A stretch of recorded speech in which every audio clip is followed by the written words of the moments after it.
Hello friends, आज का हमारा टॉपिक है करिकुलम इवैल्यूएशन। आई होप आपको मेरा प्रीवियस वीडियो पसंद आया होगा जो मैंने करिकुलम पे बनाया था।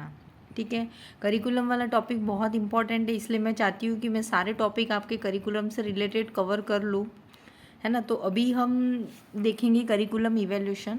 करिकुलम में हमने स्टेप्स देखी थी, ठीक है। उन स्टेप्स में लास्ट स्टेप थी करिकुलम इवैल्यूएशन, ठीक है, कि कोई भी करिकुलम है उसका इवैल्यूएट हम कैसे करेंगे और क्यों करते हैं, वो सब हमने देखा लास्ट वाले वीडियो में। अभी हम देखेंगे करिकुलम, ये बहुत इंपॉर्टेंट है। अगर करिकुलम नहीं पूछते हैं तो करिकुलम इवैल्यूएशन डेफिनेटली पूछेंगे, ठीक है। तो आप इस टॉपिक को लाइट ना लें, अच्छे से पढ़ें। और मेरी आप लोगों से एक रिक्वेस्ट थी कि अगर आपको मेरे वीडियो पसंद आ रहे हैं तो एटलीस्ट आप लाइक या कमेंट ज़रूर करें, जिससे मुझे भी मोटिवेशन मिले कि हाँ, मेरी टीचिंग इतनी इफ़ेक्टिव है, समझ में आ रहा है आप लोगों को। सो प्लीज़ लाइक करें, कमेंट करें और शेयर करें अपने फ्रेंड्स के साथ, ताकि वो भी इसका बेनिफिट ले सकें, ठीक है। तो अब हम स्टार्ट करते हैं हमारा टॉपिक करिकुलम इवैल्यूएशन। इसमें डेफिनेशन है, a process that people perform in order to gather data that will enable them to decide whether to accept, change और एलिमिनेट समथिंग, ठीक है। अब इसमें समझना, जो मैंने अंडरलाइन किया उसको हाईलाइटेड है कि ये एक प्रोसेस है जिसमें जो भी पर्सन होता है वो परफॉर्म इन ऑर्डर टुगेदर, वो एक सिस्टमेटिक ऑर्डर में, एक सिस्टमेटिक वे में क्या करता है, डेटा को कलेक्ट करता है। दैट विल, और वो जो डेटा होता है उसको क्या करता है, enable them to decide whether to accept, और फिर वो जो डेटा उन्होंने कलेक्ट किया है, जो भी स्टडी की करिकुलम में, कि उसे एक्सेप्ट करे कि हाँ, ये जो डेटा है एक्सेप्ट करने लायक है, या इसमें कुछ चेंज की ज़रूरत है, या पूरी तरीके से रॉन्ग है जिसे एलिमिनेट करना है, या इसमें से कुछ पार्ट को एलिमिनेट करना है, ठीक है। तो ये हो गया करिकुलम इवैल्यूएशन। आए समझ में कि यह एक प्रोसेस है जिसमें क्या होता है कि हम डेटा को कलेक्ट करते हैं, देन उसके बेस पे डिसाइड करते हैं कि हाँ, हमने जो करिकुलम डिसाइड किया वो इफ़ेक्टिव रहा तो हम इसे एक्सेप्ट कर सकते हैं, या फिर इसमें यहाँ पर नेगेटिव पॉइंट रहा है जिसमें कुछ चेंज की ज़रूरत है, ठीक है। या फिर हो सकता है कि यार ये पूरा ही गड़बड़ है ना, या इसमें इन पॉइंट्स है जो नेगेटिव हैं, इन्हें एलिमिनेट करने की ज़रूरत है, ठीक है। तो ये इवैल्यूएशन के थ्रू ही हमें पता चलेगा। तो हम इवैल्यूएशन क्यों करते हैं कि क्या चेंज करना है, वो इफ़ेक्टिव है नहीं है, ठीक है। तो डेफिनेशन देखना, a process that people perform in order to gather data that will enable them to decide whether to accept, change और एलिमिनेट समथिंग, ठीक है। ये हो गई डेफिनेशन, हो गई करिकुलम इवैल्यूएशन की। Then next, need of curriculum evaluation. हम कोई भी वर्क करते हैं, ठीक है, उसके पीछे पर्पस होता है या उसकी नीड होती है कि ये करना क्यों है, ठीक है। अगर फूड बना रहे हैं तो नीड है कि खाना क्यों बनाना है, क्योंकि खाना है, पेट भरना है ना। ये तो एक छोटा सा एग्जाम्पल है जिसमें बता रही हूँ कि नीड क्यों है करिकुलम की, कि क्यों करिकुलम का इवेल्यूट करना क्यों ज़रूरी है, कि भाई इतना बड़ा करिकुलम है जो पूरे सिस्टम में हम पब्लिश करेंगे, तो वो इफ़ेक्टिव है नहीं है, क्यों इसकी ज़रूरत है इवैल्यूएशन की। तो उसके पॉइंट्स हम देखेंगे कि why the need of curriculum evaluation. तो first to update the curriculum. अब जो बहुत पहले से चला आ रहा है, ठीक है, अब उसको अपडेट की ज़रूरत है, नई नई खोज हुई है या नई नई रिसर्च हुई है या नया नया जो नई नई चीज़ें ऐड हुई हैं, तो नई टेक्नोलॉजी डेवलप हुई, जैसे हमारे नर्सिंग प्रोफेशन में नई नई आई हैं चीज़ें, है ना। तो उनमें अपडेट करना है कि हाँ, पहले तक हम ये पढ़ रहे थे, इस मेथड को फॉलो कर रहे थे, बट अब न्यू रिसर्च के बेस पर नया और नया मेथड आ चुका है जो टाइम सेविंग है, मनी सेविंग है, ठीक है। तो उसके लिए अपडेट द करिकुलम, जिसकी वजह से क्या ज़रूरत पड़ रही है, to update the curriculum, to modify the curriculum, okay. Then to improve the effectiveness, कि जो सिस्टम था इफेक्टिव उसमें और अधिक इफेक्टिवनेस को बढ़ाना है, इम्प्रूव करना है, ठीक है। To reduce the gap between what is intended and what is implemented, कि इसमें जो गैप है, ठीक है, कि जो है और जो इम्प्लीमेंट हो रहा है उसमें क्या चेंजेस है, क्या रिक्वायरमेंट है, कि पहले ये था और हमने ये प्लान किया था और ये क्या हमने इम्प्लीमेंट किया, क्या हमने जो पहले प्लान किया था, जो करिकुलम बनाया था, क्या वो इम्प्लीमेंट कर पाए नहीं कर पाए। तो वो सारी चीज़ें क्या होती है, इवेल्यूएट करते हैं। इसीलिए द नीड ऑफ करिकुलम की करिकुलम इवेल्यूशन की रिक्वायरमेंट होती है। To diagnose the difficulty in the curriculum process. अब हम और भी डायग्नोज करेंगे कि इवेल्यूएट करेंगे कि जो हमने करिकुलम स्टार्ट किया था, करिकुलम की जो प्रोसेस चली उसमें क्या क्या डिफ़िकल्टीज आई, जिसमें क्या चेंजेस करने की ज़रूरत है, क्या इंप्रूवमेंट करने की ज़रूरत है, ठीक है, जैसे हमने डेफिनेशन में देखा। तो to diagnose the difficulty in curriculum process. Then last to gather the information for the administrative purpose. और इन्फॉर्मेशन को भी कलेक्ट करेंगे कि हाँ इस बार हमने जो चेंजेस किया है करिकुलम में वो इफेक्टिव रहा है, इसमें स्टूडेंट भी इंटरेस्ट ले रहे हैं और न्यू नॉलेज गेन हो रहा है और ये इफेक्टिव रहा है ना. तो वो भी एक एडमिनिस्ट्रेटिव पर्पस के लिए कि जो इन्फॉर्मेशन हमें हमारे पास गैदर्ड करने के लिए कि हाँ ये इफेक्टिव है, तो उसके लिए हम कैसे पता करेंगे, तो करिकुलम इवैल्यूएशन के थ्रू ही हम पता कर पाएंगे. ठीक है, तो to gather information for the administrative purpose. ठीक है, तो need of curriculum evaluation to update curriculum, to modify the curriculum, to improve the effectiveness, to reduce the gap between what is intended and what is implemented, to diagnose the difficulty in the curriculum process. Then next and last the gathered information for the administrative purpose. I think ये बहुत easy है और आप लोगों को समझ में आ गया होगा. ठीक है, अब हम देखेंगे major source of curriculum evaluation. अब मेजर सोर्स कहाँ, कैसे हम करिकुलम को इवैल्यूएट कर सकते हैं. ठीक है, तो इवैल्यूएशन कैसे कर सकते हैं, कौन कौन से सोर्स है. जैसे फर्स्ट हो गया स्टूडेंट. ठीक है, स्टूडेंट में क्या हो गया, by assessing their performance and the assignment. अब बच्चों ने कैसा परफॉर्म किया, ये करिकुलम उन पे हमने अप्लाई किया. ठीक है, देन हमें कैसा उनकी परफॉर्मेंस कैसी रही, उन्होंने कैसे असाइनमेंट दिए, कैसे काम किया. Then data can be obtain from the student. ठीक है, स्टूडेंट बाय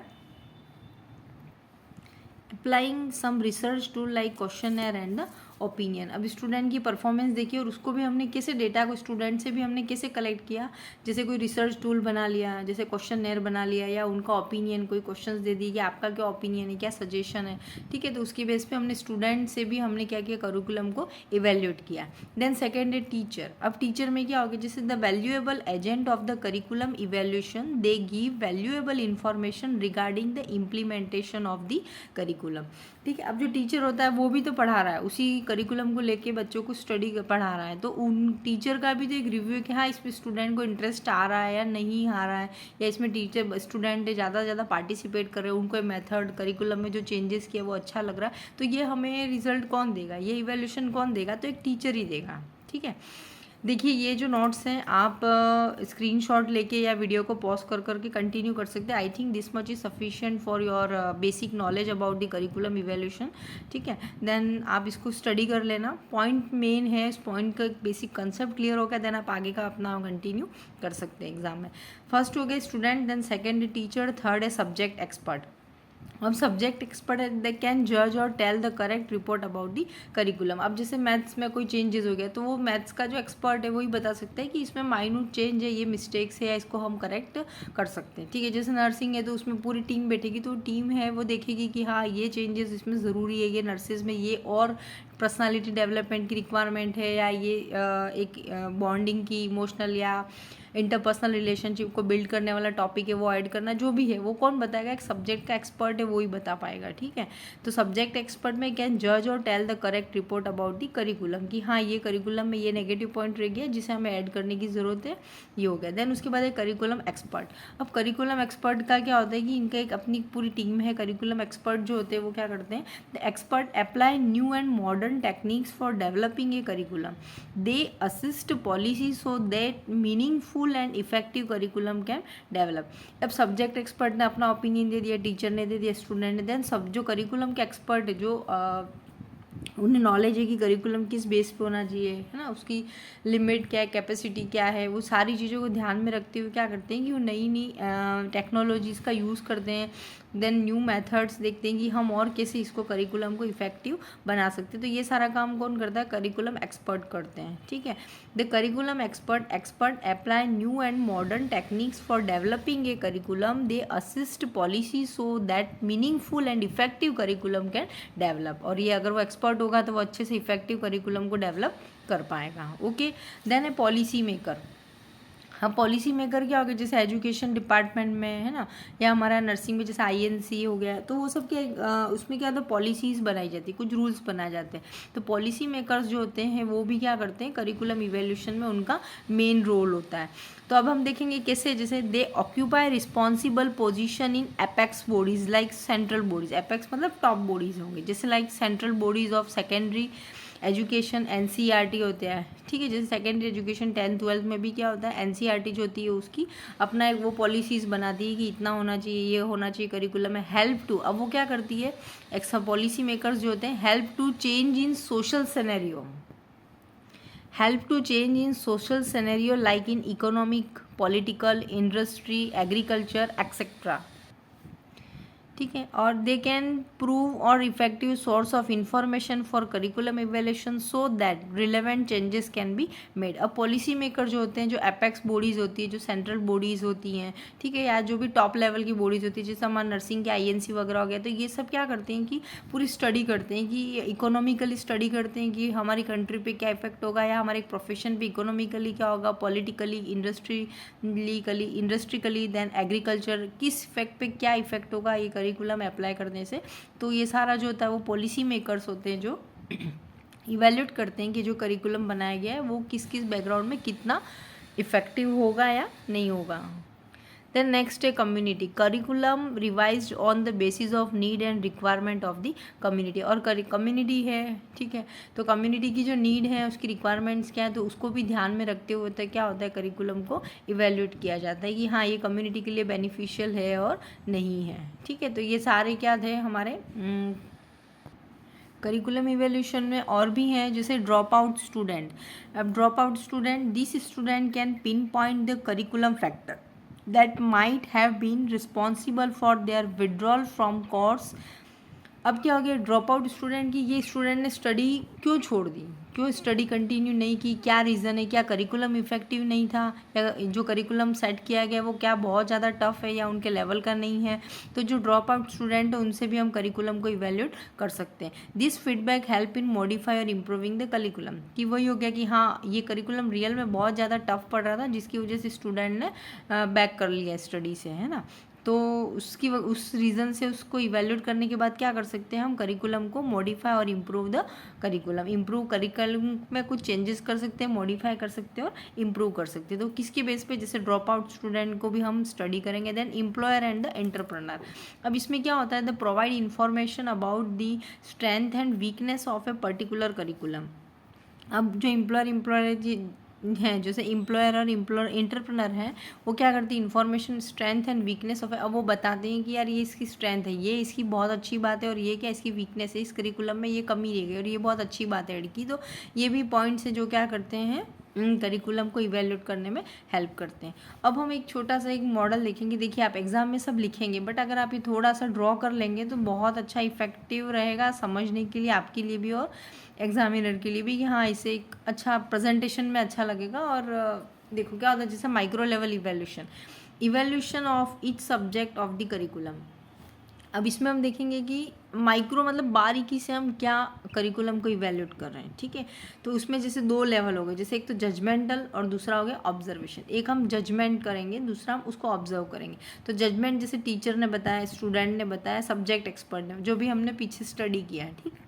देन ऑब्जर्वेशन में क्या होगा, करिकुलम इवेल्यूशन टीम है, ठीक है, जो करिकुलम के एक्सपर्ट हैं, है ना, जो पॉलिसी मेकर्स हैं, जो करिकुलम इवेल्यूशन टीम है, उन्होंने ऑब्जर्व किया और यहाँ पर जजमेंट दिया किसने, टीचर, स्टूडेंट और सब्जेक्ट एक्सपर्ट ने। फिर उन्होंने अपनी जो भी रिव्यू थे उसको समराइज़ किया कि हाँ ये ज़रूरत है इम्प्रूव करने की, ये मॉडिफाई करने की ज़रूरत है, और ये हटाने की या रिमूव करने की ज़रूरत है।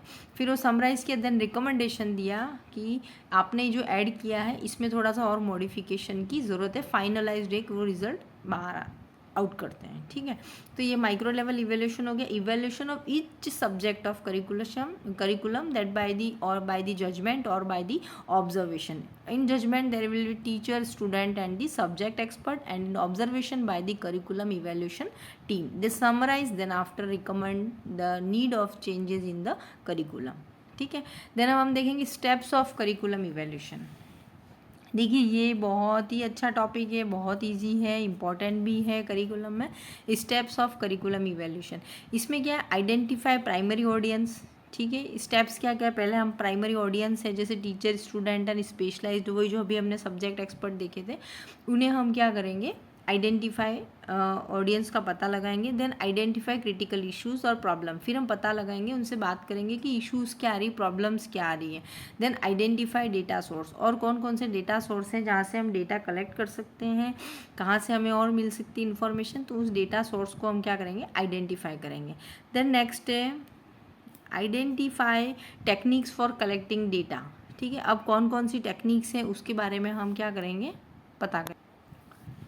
Identify techniques for data collection के बाद देखेंगे identify established standard and criteria. अब हम जो भी स्टैंडर्ड क्या बनाए हैं, क्या रूल्स हैं, है ना, क्राइटेरिया क्या रखा गया, उसको हम आइडेंटिफाई करेंगे, पता करेंगे। Then identify the techniques in data analysis. अब क्या करेंगे कि जो डेटा है एनालिसिस की टेक्निक्स देखेंगे कि हम किस लेवल, कैसे हम इस जो डेटा हमने कलेक्ट किया है उसको क्या टेक्निक से हम क्या करेंगे, इसको एनालिसिस करेंगे। टेबल फॉर्म में पूरा बनाएंगे कि हाँ इतने स्टूडेंट को समझ में आया, इतनों को नहीं आया, है ना, पुअर, वेरी पुअर, पुअर, है ना, मॉडरेट, गुड, ऐसी कैटेगरी में डिवाइड करेंगे। देन हम कौन सी टेक्निक से डेटा एनालिसिस की जो इजी हो, है ना, उसके बेस पर हम डेटा को क्या करेंगे, एनालिसिस करेंगे। प्रिपेयरिंग इवैल्यूएशन, और डेटा एनालिसिस के बाद क्या करेंगे, हम इवैल्यूएट करेंगे कि इस एज के बच्चे, इनको ये सिलेबस में ऐड करना उनके लिए थोड़ा बर्डन लाइक होगा, तो जो भी डेटा होगा उसको इवैल्यूएट करेंगे। देन डिस्प्ले द डेटा, और फिर उसके बाद क्या करेंगे, डिस्प्ले कर देंगे, पब्लिश कर देंगे कि हाँ ये करिकुलम में चेंज की ज़रूरत है और हमने ऐसा फाइनलाइज किया है। ठीक है, ये हो गया, स्टेप्स हो गई। Then aspect of curriculum evaluation. देखिए एस्पेक्ट्स में क्या है, करिकुलम इवैल्यूएशन में एस्पेक्ट है, जैसे दो एस्पेक्ट है, pre testing and post testing. ठीक है, सेकेंड है criteria reference and norms reference.